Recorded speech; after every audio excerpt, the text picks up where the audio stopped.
Che nhớ rồi chẳng gì nữa. Ủa đã cả tốt sắp bệt tế. Sao mà tốt của nền gần nó nữa. Chấm đây luôn nó ta nữa. Còn nó cho khẩu phân đặc khác nào. Đặc cấp tế. Để cho đây bố bể lúc chê bố bể nó. Lo thì lo trong tận nó nữa. Ok. Để nó nói giờ. Lúc trao linh tư tỷ. Tỷ bế à. Tỷ bế ở trên nền gỗ. Chị. Rồi tôm lên nó tí tia liêu. Ok.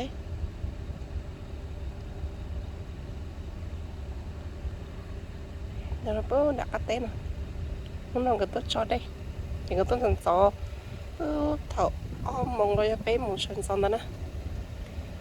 Chúng có tí tia liêu. Thảo chốt tôi nè. Chốt tôi lan xếp xin nữa. Hãy sợ. Cho tới hơi nhỏ xưa cho học lại chúa xếp này nè.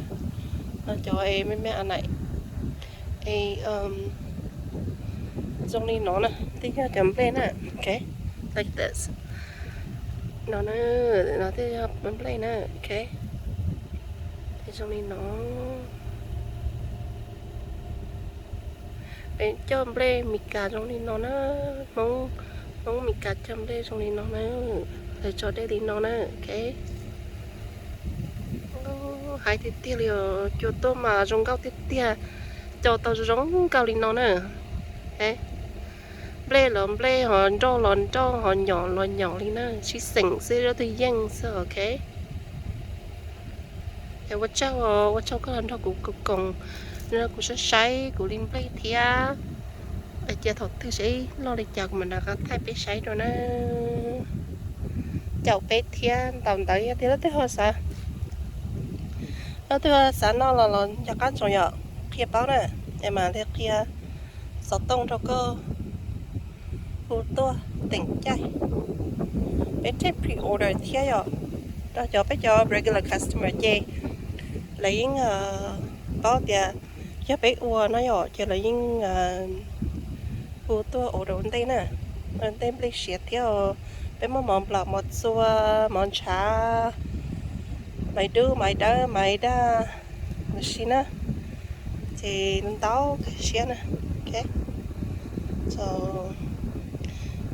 mày đa chỉ cho mày phèo mày đỡ chỉ cho mong lọ đỡ mày xua chỉ cho một xua chỉ mày đứa chỉ cho một purple nữa cho tụi nó chỉ báo nè chỉ có hai đi nó từ sổ hết cho nó để nói cho mong lên mong mịt cả nữa ok em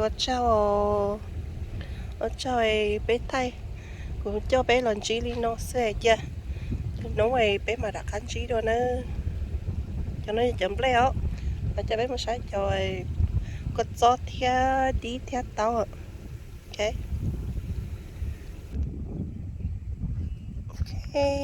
nhớ nó tới có gió theo chị cho nó là bố bé nói có gió xin ơ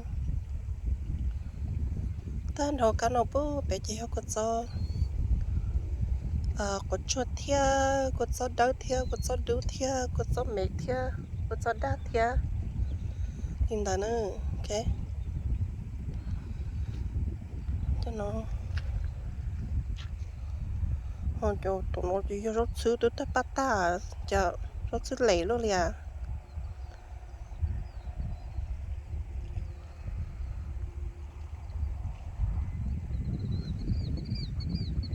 thì nó cho rốt sữa thì kệ thì nó sắp phải nó thì cho đi cho tàu đi mũ lia đi chua đi ba tàu nữa trong này nó tá nữa rồi cho đi mũ đào là đi mũ liêu chụp bộ tôi bả theo okay so this is watermelon I think nó rất đi à đi chua thì bước về mà đi tàu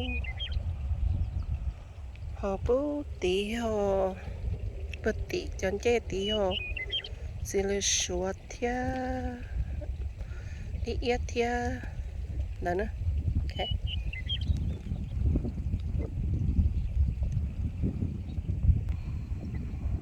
chạy nó bố đã cắt té một trò bố bẹt luật té nó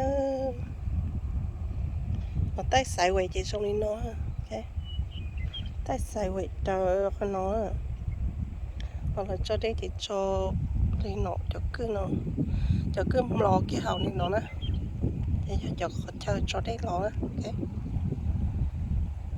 ok bên mặt xin chỉ đồ để nó time play here, Josina, okay.